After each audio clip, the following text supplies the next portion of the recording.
Hello everyone, welcome back. I'm Lynn Doyle. This is It's Your Call, and we are celebrating the holidays here as we have done for many, many years with you. This year giving you some great ideas on how you can make this a green holiday. Actually, suggestions here from our guests on how you can take products and items that are right in your backyard, perhaps in your house, and make it an environmentally conscientious holiday season. We are joined once again by Carl Gersons, who is the conservatory horticulturist at Longwood Gardens, and Lorraine Kiefer, who is the owner of Triple Oaks Nursery and Herb Garden. And right before the break, she was showing us how to use some of the natural items. And one that you really love during this time of the year is bayberry? Well, bayberry, any kind of berries, Lynn. I love berries, and they last all winter. The birds like them if you use them outside. And the bayberry is such an interesting plant. It's a native plant here in the Delaware Valley. It's one that will take drought, and you can notice these gray berries. They're what the colonial people made candles from. Wow, that's where the bayberry smell comes from. That is the bayberry, yes. How about that?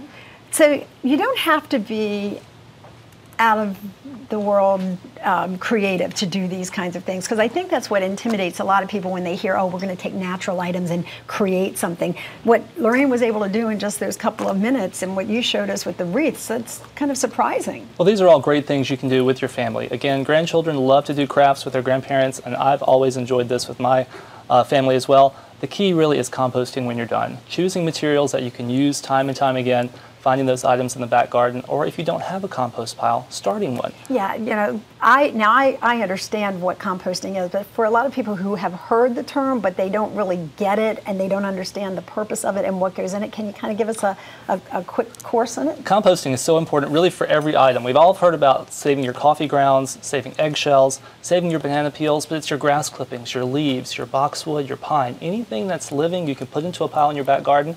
Even if you don't turn it, it'll compost itself, but if you want it to compost faster, you'll go out there and turn it and have great soil the next year. And your Christmas tree, don't forget your Christmas tree. I tell my classes that I teach at the nursery, I said, never put anything in a black bag, especially a Christmas tree. When you go down the street and you see these huge Christmas tree bags, you know, if you prop the Christmas tree up against your bird feeder, against the fence, the birds will actually roost in it for most of the spring until it gets really hot and the needles turn brown. And then just take the tree, stomp on it a little bit if it's dry, and let it become a mulch under any of your bushes. But any of the materials that Carl or I use today will go back to the soil. They call it green gold because these leaves have a lot of nutrients, and they really will nourish your plants. So never bag anything like this. Once you've created a compost and you turn it and everything, now what? Like, what do you do with it? Well, now you start a new garden. Is it just a big old mess out there in your backyard? Oh, it's wonderful. People are often afraid that compost has an odor to it, well, but that's it what I doesn't. was thinking. Yeah. I mean, it's a perfectly natural material. If you think of how leaves decompose in the forest, that's exactly what you're doing in your back garden with all these odd items. Again, banana peels, apple cores, things that aren't natural to your site. You're keeping them on site. Again, we don't want to send things to the landfill. Is there anything that you should not put in a compost pile? Well, depending on where you live, they tell you not to put any meat scraps in because it'll draw raccoons or skunks. But your compost pile is a living thing, and it's something that will nourish your garden. And as Carl said, you never want to put these things in the landfill because it will fill them up. So it's really good when you live green to put as much as you can in your compost pile. And how important is it that people really start to take this seriously and start to live green? Very important. You know, we only have one Mother Earth, and we have to care for Mother Earth. And I always tell my classes, I teach a landscape class, and I say, don't fight Mother Earth. You know, go with the flow, plant native plants, try to use natural gardening, compost, mulch with materials that you have. And of course, as we said at the very beginning of the show, Longwood Gardens has been doing this for years, long before it was the popular thing to say, hey, I've gone green, and before everybody had, their green weeks and that kind of stuff. I can't imagine what it's like to maintain all of the plant life that you have at a place like Longwood Gardens. Well, it's just a passion for everyone who works there. In fact, I call it a paid vacation because we're there each and every day where people are enjoying coming, and it's so wonderful to share, get ideas, because all the people we talk to have an idea of how their compost pile might be, large or small. It doesn't really matter how small you start.